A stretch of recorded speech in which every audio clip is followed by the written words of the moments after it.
Student, welcome to my channel. आप सभी का हमारे चैनल में बहुत बहुत स्वागत है। आज हम लोग एक ऐसा चैप्टर पढ़ने जा रहे हैं जिसका नाम है परसेंटेज।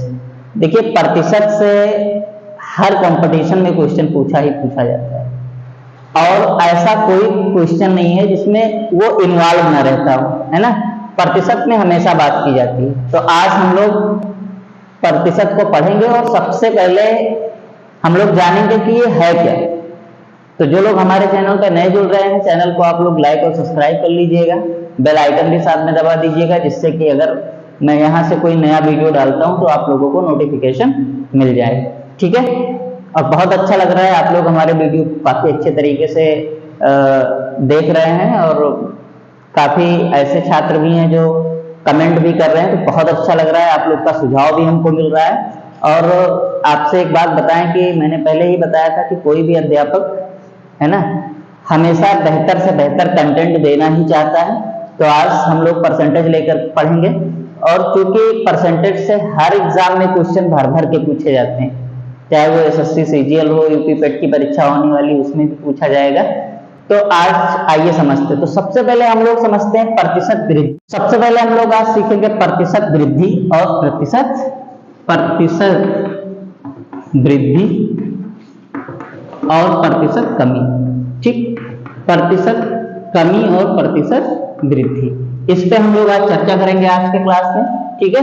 और फिर हम लोग क्वेश्चंस पे आएंगे। तो देखिए, प्रतिशत वृद्धि क्या होता है और प्रतिशत कमी क्या होता है। मान लीजिए मैं कह दूं कि हमारे पास क्या है, 100 रुपया है। कितना है? और हम कहते कि इस 100 रुपए में 10% की वृद्धि कर दी गई। कितनी की वृद्धि कर दी गई? 10%। इसका मतलब इसका जो नया मान हो जाएगा क्या हो जाएगा? 110 रुपया हो जाएगा। कितना हो जाएगा? 110 रुपया। कैसे? मान लीजिए मैंने कहा है कि 100 का 10%, ये तो वृद्धि हुआ है। 10% का मतलब 10/100, यानी 100 रुपए में कितना बचा? 2 जीरो से 2 जीरो हम कट कर देंगे 10। और ये 10 क्या हुआ? वृद्धि हुआ है इस 100 में। तो जो इसका मान हो जाएगा क्या हो जाएगा? 110 हो जाएगा। ठीक है। तो आइए इसी हिसाब से प्रतिशत कमी को भी आप समझ सकते हैं। मान लीजिए किसी वस्तु में, मान लीजिए कोई भी वस्तु है और उसका मूल्य कितना है? 200 रुपया। अब आपसे कह दिया जाए कि 200 रुपए में 20% की कमी कर दी गई। आप मार्केट में गए कोई चीज खरीदने और 200 रुपए की सामान है और आप उससे दुकानदार से कह रहे हैं कि हमको कुछ छूट दे दीजिए, तो कह रहा है चलिए 20% की हम छूट दे रहे हैं। 20% की छूट देने का मतलब क्या हुआ? कम दे रहा है आपको। तो इसीलिए 20% छूट का मतलब 200 का क्या निकालेंगे? 20%, परसेंट का मतलब क्या होता है? 100। और 2 जीरो यहाँ कट हो जाएगा तो 20 दूनी क्या हो जाएगा? 40। यानी 40 रुपए आपको क्या देगा? छूट दे देगा दुकान। यानी अब आपको कितना देना है? 160। कितना देना है? 160 रुपए ही दुकानदार को देने। इसका मतलब 20% कमी का मतलब 100 में 90। जो नया मान अगर 100 में देखा जाए, यानी आपका कितना हो रहा है? 100 में 20%, यानी 100 में 80। ठीक।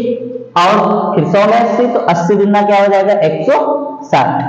और अच्छे तरीके से इसको समझते हैं, ठीक है, जिससे कि आप लोग की क्लियरिटी बनी रहे। जैसे मैं एक क्वेश्चन लिख दे रहा हूं। एक क्वेश्चन है, यदि किसी वस्तु का मूल्य 80 रुपया है। ठीक। क्या? किसी भी वस्तु का मूल्य क्या है? लिख दे रहे कोई भी वस्तु है और वस्तु का मूल्य कितना है? तो किसी भी वस्तु का मूल्य कह रहा है 80 रुपया है। ठीक। और इस वस्तु पर, वस्तु का मूल्य कितना है? 80 रुपया है और इस वस्तु पर 15% की वृद्धि कर दी जाती है। दुकानदार जो 80 रुपए में मूल्य है उस पर प्रतिशत वृद्धि कितना कर देता है? प्रतिशत वृद्धि 15%। और आपसे पूछ लिया जाए कि अब नया मूल्य क्या होगा? नया मूल्य क्या बन जाएगा? तो नया मूल्य क्या हो जाएगा? भाई जाहिर सी बात है कि 80 रुपए का सामान था, 15% की वृद्धि हुई है। 15% की वृद्धि का मतलब मैंने आपको बताया है कि अगर प्रतिशत हमेशा 100 पे लिया जाता है, यानी 115। ठीक। तो आप ऐसे भी लगा सकते हैं कि 80 गुणे 115/100। अब क्या करेंगे, 1 0 इसका कट कर देंगे, 5 दूनी 10 हो जाएगा, और 5 दूनी 10, 5 तियां 15 और 2 चौके 8। तो जो आपका नया मूल बनेगा क्या बनेगा, 4 तियां 12 और 4 दूनी 8 और 1 9, 92 रुपये आपका क्या बन जाएगा, नया मूल। ठीक, आप ऐसे भी इसको कर सकते हैं बहुत आसान तरीके से। मान लीजिए 15% की वृद्धि कर रहा है, कितने परसेंट की वृद्धि हो रही, तो प्रतिशत वृद्धि आपका क्या है, 15%। नया मूल आपसे पूछा जा रहा है, तो सबसे पहले 80 का 15% आप निकाल लेंगे, तो 80 का 15% क्या हो जाएगा, 15/100 हो जाएगा। ठीक, 1 0 इसका कट गया, और 5 तिहाई 15, 5 दूनी 10 और 2 चौके 8, 4 तिहाई 12 रुपया। यानी 80 का 15% क्या हो रहा है, 12 रुपया बन रहा है। यानी कि इस मूल्य पे 12 रुपया हमको अधिक जोड़ के बता रहा है दुकानदार, भाई वृद्धि कर रहा है। तो 80 और 12 कितना हो जाएगा, 92, तब भी आपका आंसर 92 आ जाएगा। ठीक है, यानी कि प्रतिशत वृद्धि का मतलब 100 में 15 रुपया। अगर वृद्धि कह रहा है तो जुड़ जाएगा, अगर कमी कह रहा है तो घट जाएगा। आइए कमी पे भी हम लोग चर्चा कर लेते हैं, है ना। मान लीजिए कमी पे हम एक क्वेश्चन लिख दे रहे हैं। कमी पे क्वेश्चन है आपका कि एक व्यक्ति की मासिक आय क्या है, 6000 रुपए। एक व्यक्ति है, एक व्यक्ति यहां लिख रहे हैं, एक व्यक्ति मासिक आय क्या है, मासिक आमदनी जो है कितना है, 6000 रुपए।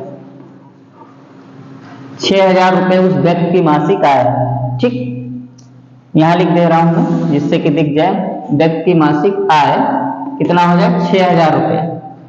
अब देखिएगा 20% की अगर उसकी आमदनी घटा दी जाए, किसी कारणवश कोई भी कंपनी है ना, मान लीजिए कंपनी का दिवालिया निकल गया, घाटे में चल रही है, तो अपने वर्कर्स की आय भी वो घटा सकती।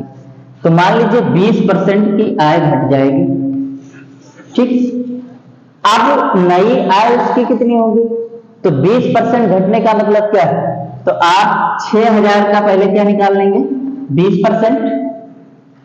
तो 6000 का 20% का मतलब क्या हो गया, 2 जीरो से जो 2 जीरो कट गया, यानी 6 दूनी क्या हो जाएगा, 1200 रुपया उसकी आमदनी से घट जाएगा। कमी की बात कह रहा है तो माइनस हो जाएगा। तो 1200 रुपया 6000 में से आप माइनस कर देंगे, और 6000 में से 1200 आप माइनस करेंगे, तो 0 0 क्या बच जाएगा, 4800 रुपया क्या हो जाएगा, उसकी आमदनी हो जाएगी पर मंथ। पर मंथ आमदनी उसकी कितनी बनेगी, 4800 रुपया उसकी आमदनी बच जाएगी। ठीक, लेकिन मैंने आपको इसमें आप 2 स्टेप चलते हैं, और मैंने आपको बताया कि प्रतिशत कमी का मतलब 100 रुपए में 20 रुपया कम। तो डायरेक्ट आप निकाल सकते हैं कि 6000 कितने परसेंट की कमी कर रहा है, कमी परसेंट मैं यहां लिख दे रहा हूं, प्रतिशत कमी कितने की हो रही है, 20%। इसका मतलब 100 में 20 घट रहा है, यानी 80/100 कर देंगे, और डायरेक्ट आप उसको फाइंड कर लेंगे। 1 0 से 1 0 1 0 कट गया, 8 6 4800 रुपया इसकी क्या हो जाएगी, नई आमदनी हो जाएगी जो घट के आएगी। ठीक, यानी कि कुल मिलाकर के अगर कहा जाए तो प्रतिशत कमी का मतलब और प्रतिशत वृद्धि का मतलब मैं एक लाइन में बता दे रहा हूं। मैंने बहुत सारा एग्जांपल आपको दे दिया, सवाल के माध्यम से भी दे दिया, सिर्फ एक लाइन में मैं बताने जा रहा हूं। प्रतिशत कमी का मतलब जितना रुपया कह रहे, जितना परसेंट 100 में उतना कम। जैसे 20% की अगर कमी कर रहा है मतलब 80, 40% की कमी कर रहा है यानी 100 में 60। ठीक, 50% की कमी कर रहा है यानी 100 में 50। ठीक, अगर वही चीज वृद्धि कर रहा है, मान लीजिए कि 20% की वृद्धि कर रहा है तो क्या हो जाएगा, 120 100 में, है ना। 40% की वृद्धि कर रहा है तो 100 में आप 40 जोड़ दीजिए, यानी जो परसेंटेज आप निकालेंगे वो हमेशा 100 पे ही निकलेगा। एक क्वेश्चन हम लोग बनाते हैं। ठीक, मान लीजिए एक कार है, ठीक, कार जिससे लोग चलते हैं, है ना। तो एक कार की स्पीड कितनी है, 60 किमी प्रति घंटा। मान लो कोई कार है और कार की चाल है, क्या है, चाल है 60 किलोमीटर पर 60 किलोमीटर पर आवर। ठीक, अब कह दिया जाए कि कार की चाल जो है 60 किलोमीटर प्रति घंटा है, और 10 मतलब और इसकी चाल को 10% घटा दिया जाए, कार की चाल में प्रतिशत कमी कर दिया जाए, प्रतिशत कमी कर दिया जाए कितना 10%। परसेंट पे बात हो रहा है, मैंने कहा हमेशा। तो 10% की कमी का मतलब 60 गुणे 10% कम हो रहा है, मतलब क्या हो जाएगा 90। 100 में 10 कम हो रहा है यानी 90/100 हो जाएगा। अब ये कार की जो नई चाल बनेगी 54 किमी प्रति घंटा, 54 किलोमीटर पर आवर्स हो जाएगा। ठीक, अगर वृद्धि कर रहा होगा, सिर्फ आज का क्लास जो मैं ले रहा हूं वो आपको परसेंटेज को समझाने के लिए ले रहा हूं, है ना। अगले क्लासेस में हम लोग क्वेश्चन को खूब अच्छे से बनाएंगे। ठीक, तो ये हो गया। अब क्या है, अगर यही चीज वृद्धि कहा गया होता, ये प्रतिशत कमी को हम क्या बनाते, प्रतिशत वृद्धि बनाते। अगर यही वृद्धि कहा होगा तो 100 में तो क्या हो जाता है 110 हो जाता है, और जब 110 हो जाता है तो 2 जीरो से 2 तो 11 छक्के क्या हो जाता है 66 किलोमीटर पर आवर हो जाती है इसकी चाल। ठीक, यानी कि 10% अगर बढ़ रहा है तो 66 हो रहा है, और घट रहा है तो मतलब बढ़ रहा है तो 110 और घट रहा है तो 90, यानी 100 में कितना 10 कम हो रहा है। अगर 10% कमी हो रही है तो 10 कम कर दीजिए, 20% कम हो रहा है तो 20 कम कर दीजिए, 40% कम हो रहा है तो 40 कर दीजिए, और आप क्वेश्चन को आराम से सॉल्व कर लेंगे। ठीक है, इतना आ गया समझ में। तो